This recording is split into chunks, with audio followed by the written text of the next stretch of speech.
আজ আমার স্বামীর দ্বিতীয় বাসরাত। অবশ্য দ্বিতীয় বউয়ের সাথে বাসর অনেক আগে হয়ে গেছে।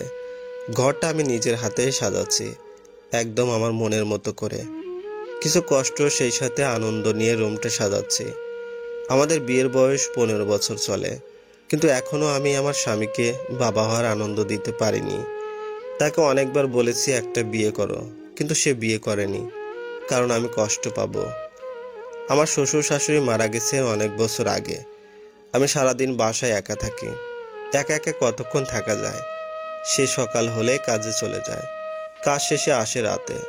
তাই সবসময় বলেই একটা বিয়ে করতে, কিন্তু সে বিয়ে করবে না। আজ হঠাৎ করে একজন আমাকে জানালেন আমার স্বামী বিয়ে করেছে। কথাটি শুনে আমি বিশ্বাস করতে পারছিলাম না। আবিরকে ফোন দিয়ে বাসায় আসতে বললাম। আবির কাজ ছেড়ে দ্রুত বাসায় চলে আসলো। তুমি নাকি বিয়ে করেছো? কার কাছে শুনছো? আমাকে জানাওনি কেন? আমি চাইনি তুমি কষ্ট পাও। আমি তো তোমাকে অনেক আগে থেকে বিয়ে করতে বলি, তাহলে আমি কেন কষ্ট পাবো? হ্যাঁ, আমি কষ্ট পেয়েছি, তবে সেটা তোমার বিয়ে করার কারণে না, বরং তুমি আমাকে জানাওনি এর জন্য কষ্ট পেয়েছি। আমি সরি জান। আসলে আমি চেয়েছিলাম একটা বাচ্চা হলে ওকে আমি ছেড়ে দেব, আর বাচ্চাটা তোমার কাছে নিয়ে আসবো। ছেড়ে দেব মানে? ছেড়ে দিয়ে তুমি সুখী হতে পারবা? আজকেই তুমি ওকে নিয়ে আসবা। কিন্তু? কোনো কিন্তু নেই। আমিও যাব আমার বোনকে আনতে, চলো। মেয়েটা দেখতে খুব সুন্দর, গায়ের রং ধবধবে ফর্সা, চুল ছেড়ে দিলে পুরো পিঠ ছেয়ে যায়। এই মেয়েকে আবির ছেড়ে দেওয়ার চিন্তা করে কিভাবে? তোমার নাম কি বোন? আফিয়া জান্নাত। আমাকে চিনো তুমি? জি, ওনার প্রথম স্ত্রী। ও বলেছে? আপনার ছবি দেখিয়েছে। আমাদের বাড়িতে যাবে না? অনেকবার বলছি, নিয়ে যায় না। বিয়ে হয়েছে কতদিন আপনি জানেন না? আমি মাথা নাড়ালাম। না, আমি আজ শুনছি। 8 মাস। আমার মনটা খারাপ হয়ে গেল। এই চরম সত্যটা আবির আমার কাছ থেকে এতদিন কিভাবে লুকিয়ে রাখলো? আফিয়াকে নিয়ে বাসায় চলে আসলাম। আমার রুমে বসিয়ে রেখে ওর জন্য অন্য একটি রুম সাজালাম। আমার মনের মতো করে সাজালাম। আফিয়া আমার খুশি দেখে অবাক হচ্ছে। হয়তো ভাবছে স্বামী দ্বিতীয় বিয়ে করলে এভাবে কেউ খুশি হয় নাকি। রাতে ভাত খেতে বসে খেয়াল করলাম আফিয়া ভাত খাচ্ছে না, বারবার মুখেও বুকের উপর হাত দিচ্ছে। রান্না ভালো হয়নি? আমি জানতে চাইলাম। গন্ধ আসতেছে আপা। আফিয়া দরজা খুলে দৌড়ে বাইরে চলে গেল। আমিও পিছন পিছন গেলাম। মেয়েটা বমি করতেছে। আমি দ্রুত গিয়ে আফিয়াকে ধরে ফেললাম। কি হয়েছে তোমার? বলতে পারি না আপা। লাস্ট পিরিয়ড হয়েছে কবে? 3 মাস আগে। আমি চমকে উঠলাম, সেই সাথে খুশি হলাম। আমার ঘরে যে নতুন অতিথি আসতেছে। আমি আফিয়াকে নিয়ে ঘরে চলে আসলাম। আফিয়াকে ওর রুমে দিয়ে আমি আমার রুমে চলে আসলাম। বিয়ের পরে আজ প্রথম আমি আর আমার স্বামী আলাদা বিছানায় ঘুমাচ্ছি।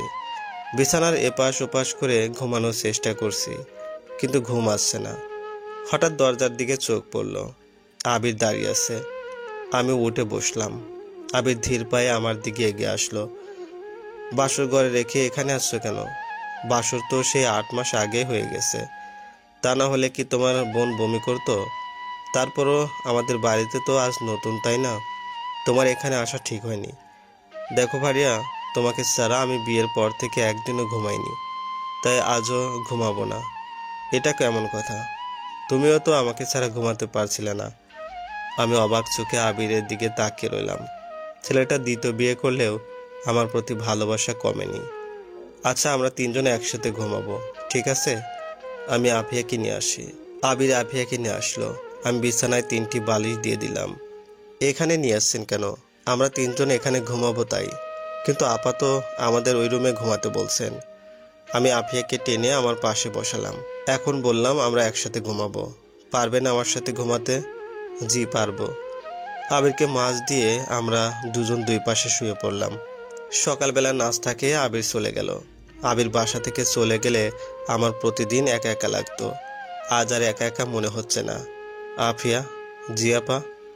আমি একটা জিনিস খেয়াল করলাম, আমি যেটা বলি সেটা তুমি মেনে নাও। আমার কথা মতো চলতে তোমার খারাপ লাগে না? আমি আপনার মতো একটা বড় বোন পেয়েছি, আপনাদের ভালোবাসা পেয়েছি, তাহলে আপনার কথা শুনে আমার খারাপ লাগবে কেন? তুমি তো জানতে আবির আগে বিয়ে করেছে, তারপরও বিয়েতে রাজি হলে কেন? বিয়ের আগে উনি আমাকে ওনার বিয়ে করার কারণ বলেছেন। আপনি তাকে সবসময় বিয়ে করতে বলেন এটাও বলেছে। আর আমি রাজি হয়েছি কারণ আমার ঘরে আমার সৎ মা, উনি আমাকে সবসময় অত্যাচার করেন। এতদিন উনি আমার বিয়ে হতে দেননি ওনার সংসারের কাজ আমাকে দিয়ে করাবেন বলে। প্রতিবেশীরা সবসময় মাকে কথা শোনাতো আমাকে বিয়ে দেয় না এজন্য, তাই আবিরের সাথে বিয়ে দিছে। উনি মনে করছেন আমাকে আবির এখানে নিয়ে আসলে আপনিও আমাকে অত্যাচার করবেন। কিন্তু বিয়ের পরে আবির আমার কাছে সব সময় আপনার গুণগান করত। আর থামলে কেন, বাকিটা বলো। মা আমাকে বিয়ের পরে প্রতিদিন মারতো, বকাঝকা করতো। আবির আমাকে কেন এখানে নিয়ে আসে না তাই। এজন্য আবির যখন আমাদের বাড়িতে যেত তখন আমি বলতাম আমাকে যেন এই বাড়িতে নিয়ে আসে। কিন্তু আবির বলতো আপনাকে বিয়ের কথা জানাইনি তাই আনতে পারবো না। আমি দুঃখিত বোন, আমি আগে জানতে পারলে তোমাকে নিয়ে আসতাম। আমার সৎ বোনদের বিয়ে হয়ে গেছে অনেক আগেই, আর আমাকে মা 30 বছর পর্যন্ত ঘরে রেখেছেন।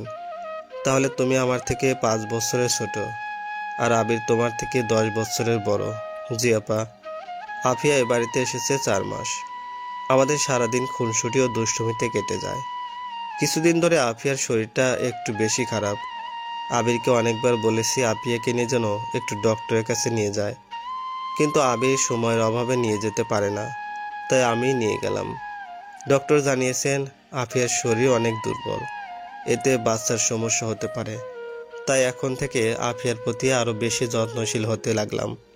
আজ হঠাৎ করে আফিয়া বেশি অসুস্থ হয়ে গেল। আবিরকে ফোন দিয়ে জানালাম যেন দ্রুত গাড়ি নিয়ে বাড়িতে চলে আসে। আফিয়াকে নিয়ে হসপিটাল চলে গেলাম। কিছুক্ষণ পরে নার্স একটি কাঁথায় মোড়ানো ফুটফুটে বাচ্চা এনে আমার কোলে দিলেন। এই যে কি আনন্দ, কি সুখ, তা বলে বোঝানোর মতো না। আপনাদের একটি ছেলে হয়েছে। রোগী কেমন আছে আমি জানতে চাইলাম। সুস্থ হতে একটু সময় লাগবে। নর্মাল ডেলিভারি হওয়ার কারণে কালকে বাড়িতে চলে যাব। কিছুক্ষণ পরে আফিয়াকে কেবিনে রেখে গেল। আফিয়া আস্তে আস্তে কিছু একটা বলার চেষ্টা করছে। আমি আফিয়ার মুখের কাছে কান এগিয়ে দিলাম। আপনার বাচ্চা আপনার পছন্দ হয়েছে আপা? পাগলি, পছন্দ হবে না কেন? কি নাম দিবেন বাবুর? ওর নাম দিলাম আফরাদ ইসলাম। অনেক সুন্দর নাম আপা। এবার চুপচাপ শুয়ে থাকো। সকালবেলা আফিয়াকে নিয়ে বাড়িতে চলে আসলাম। আজ ঘরটা পরিপূর্ণ মনে হচ্ছে। রাত দিন 2 মা মিলে আফরাদের যত্ন নিলাম।